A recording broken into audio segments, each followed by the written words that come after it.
How to play Mortal Kombat Mobile online with friends. Hello everyone, I am Bishaka and welcome to our channel. I will take you through the step-by-step process on how to play Mortal Kombat Mobile online with friends.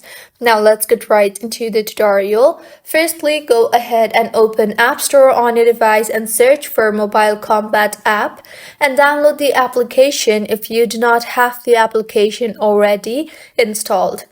Also, if you have the application already, then make sure the app is up to date in order to be able to access all the latest features updated by the app and for better gameplay. And now go ahead and open the Mortal Kombat application on your device. Now make sure you are signed in to your account, or you can also create an account if you do not have an account yet.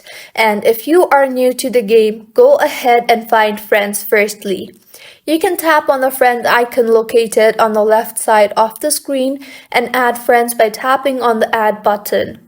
You can also search for their username or use a special friend code your friend has provided you.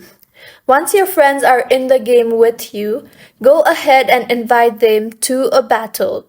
Choose the game mode you like and then select the friends you want to play with and send them an invitation. Once they have accepted your invitation, you'll be able to play with them. And this is how you can play Mortal Kombat Mobile online with friends. If you find this tutorial helpful, please make sure to like the video and do subscribe to our channel for more content like this. Thank you for staying with us until the end.